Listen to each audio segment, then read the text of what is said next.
Lalpa Isa Krista mingin tibay kabuk chow ka nervous lut to ka kathin hi phudot dot renga ni chin atang to khan thu soi du in ka khat liam de nin ka sha mara chu ka soilawanga tilema atul zwal puya ka sha tu ka soinga elai mun kan ron thlen thla ka tang khan mun sang sanga kan kal kola hei nulindai te join ha ta felite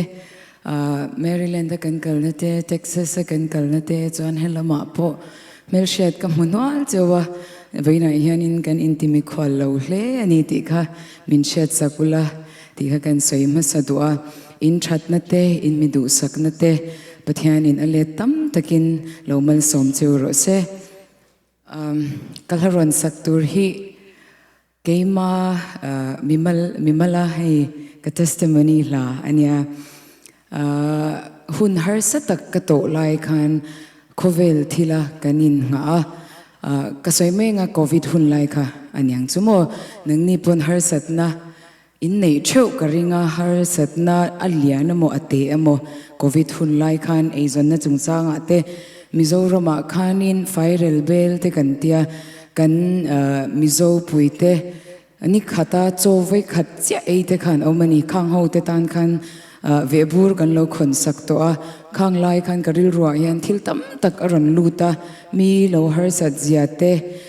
pathian nei lo phei chuan nun shom tur zia kha min mu ti rani ti chuanin khovel thila kanin ngata na te kan kala hlotin lo hlauten kan fa te kan zirti ra zirna lama itluang lowange in chom thei lowange ti in na satakin kan fa te kan fui thina ma se khang zong kha ni kha thil tuwa lak bawina omani chu khovel thila kan loin nga naka khatia kanin nga na lak bawa om khan pathian nei tu tak tan lo chuanin abeidon thaka beidon da khwar khuruma kan oma ti chuanin helai hianin kanun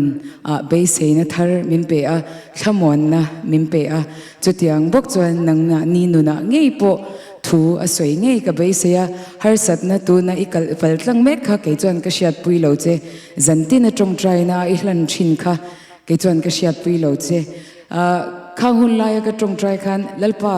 angai pok kron soi le don angai pok kho ti hi kum khat teu tho kha ka dil ani ti chuanin ka tong trai na kha ka shiat lo lama chhanin a lo oma keima ka tong trai na kha enge hlok nai nei min ti chuanin ka chan te ho kha ka hlok na ani thin chiat na te beidon na enge thil renga a engzong a thir thiam lo na te khang te kha ka chan ta ama ro chu har sat na alo thleng po khanin hlim na ka neya thamon na ka neya kha rohlu